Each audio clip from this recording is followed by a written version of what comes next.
Good evening, Mami Vicky. Good evening, Mami Karen, and good evening to all Mamis na nanonood sa atin tonight. Welcome sa bagong show na tungkol sa ilaw ng tahanan, ang Balitang Ina!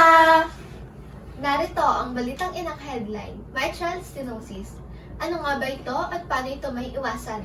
Narito si Doc Arnalyn! Magbibigay siya ng konting kaalaman kung ano nga ba ang Mitral Stenosis. Good evening to everyone and to all those kabalitang ina watching. So, mitral stenosis, ano nga ba to? Ito ang narrowing of the opening of the mitral valve, and stenosis reduces blood flow into the left ventricle, causing a buildup of blood in the lungs and throughout the body, leading to swelling of the ankles and feet and difficulty breathing. It also causes the heart to work harder, leading to irregular heartbeat that may increase the risk of blood pooling, leading to blood clots. Pero Mami Karen, alam mo ba kung paano ito nagsisimula? Paano, Mami Vicky? Nagsisimula ito kapag nagkakaroon ng scarring sa mitral valve from rheumatic fever. At ito rin, Mami Karen, ang common cause ng pagkakaroon ng mitral stenosis. Pero mga kabalitang ina, ito naman ang mga kailangan nating obserbahan at bantayan na maaring signs at symptoms na pala ng isang mitral stenosis, and this is based on our team's research. Una is napaka-common, which is yung palpitations. Yung bang nagkakaroon ng pagtaas yung heart rate natin na para bang nasobrahan tayo sa pagkakape. Pangalawa naman ay yung chest pain. O di ba hindi lahat ng chest pain ay pwede natin ipagsawalang bahala. Baka sa susunod na sumakit ang dibdib nyo, may mitral stenosis na pala kayo. Pangatlo naman, mga kabalitang ina, ay pagkakapos o sa hininga o shortness of breath kapag tayo ay nakahiga. At pang-apat, paniguradong pamilyar lahat tayo dito, ang pagmamanas. Baka akala natin na sadyang malusog lamang tayo, yun pala, idiba na ito. At panglima naman, mga kabalitang ina, ay ang fatigue, na halos lahat tayo ay nakakaranas nito. Maliban dito, ay ano nga ba to? Basta, ayan mga kabalitang ina, makikita nyo sa screen nyo. Atrial fibrillation, or AF for short, is when other areas of the atria send out electrical impulses too. These irregular impulses cause the atria to twitch. When this happens, blood isn't pumped out effectively, which could cause a blood clot to form. Hemoptysis is a term that refers to the act of coughing up blood from the respiratory tract. As a medical professional, whether you're a nurse or a respiratory, hemoptysis is found in patients with lung cancer. It's also common in respiratory infections such as tuberculosis, bronchitis, and pneumonia. It also occurs in certain cardiovascular conditions as well. Pero mga kabalitang ina, ang ilan sa mga dahilan kung bakit ito posibleng makuha ay ang atrial rhizoma, congenital anomalies, endocarditis, rheumatic fever, adverse effect of fenfluramine and phentermine, diet-drug combination, and some of outcomes for having mitral stenosis is to carry out activities of daily living without weakness or fatigue, maintain hemodynamic stability, and adequate cardiac output, have no complication from fluid excess, and exhibit adequate coping mechanism. So, higit pa doon, ilan sa mga test results na pwede natin maging basis para ma-diagnose ang patient. Unang-una, chest x-rays, para malaman natin kung gaano nga ba kalaki ang sukat at hugis ng puso ng pasyente, and pwede din natin pang i-compare for any abnormalities. Kasama rin dito ang EKG and cardiac catheterization.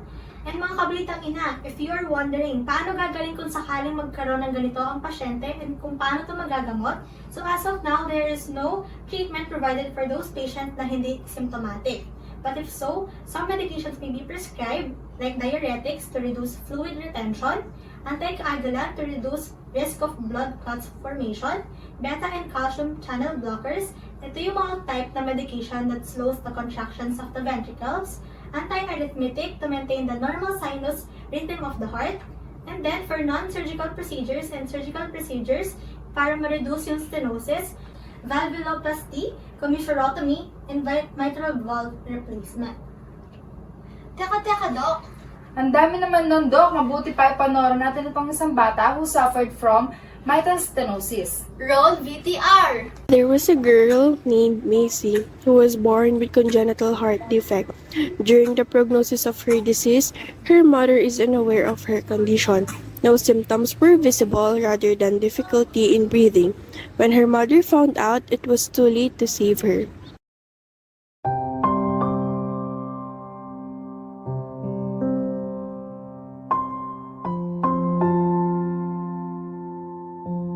Linda is a 54-year-old mother who lost her daughter due to mitral stenosis. Maisie was a 2-year-old girl when she was diagnosed with this condition. Nurse, ano pong nangyari? Nahihirapan po huminga yung anak ko, tsaka po inuubo po. Kahit po i-breastfeed ko po kagabi, hindi pa rin po siya nakakatulog ng maayos. On April 9, 2006, Maisie was rushed into the hospital by her mother, Linda. She complained about her daughter's severe coughing, fever, difficulty in breathing, and inability to sleep properly, which made her worry and decided to go to the hospital. She was totally unaware of her daughter's condition, which led to unwanted death. Upon arrival at the hospital, the nurse immediately checks for the patient's airway, breathing, and circulation, since there is a complaint of difficulty in breathing. The nurse also requested some laboratory tests for the patient's diagnosis. The nursing diagnosis for the patient was activity intolerance related to an imbalance in oxygen supply and demand. Nursing interventions were immediately performed for Maisie. The nurse checked for vital signs, hemodynamics, as well as input and output. The nurse obtained for the patient's weight to determine the fluid balance. The nurse determined for any signs for cardiac arrhythmias. The nurse positioned the patient in a high Fowler's position to ease breathing, provide for continuous monitoring for signs and symptoms of heart failure and edema. Her mother later found out that Maisie had mitral stenosis, a narrowing of the opening of the mitral valve. The case of Maisie was a late diagnosis, which made her condition severe, and surgery was the only option for her to sustain her life.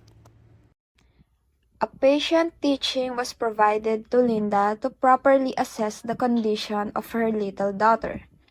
First, note for any signs and symptoms and to report changes in condition. Have enough rest or time to sleep. How to check the pulse of the patient. And lastly, importance of consistent follow-up checkup. Nursing interventions and patient teaching were provided to Linda during that time. The prognosis of her disease lasted 4 months since surgery was not an option due to their financial problems, which later led to Maisie's death.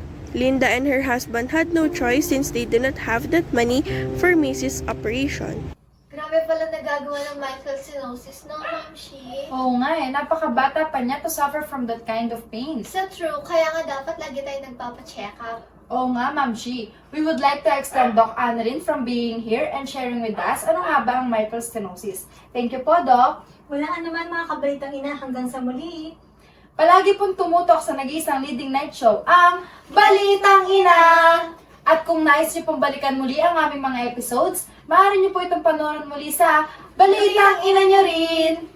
Ako nga po si Mami Karen. At ako po, si Ma'am Vicky. At ito ang Balitang Ina!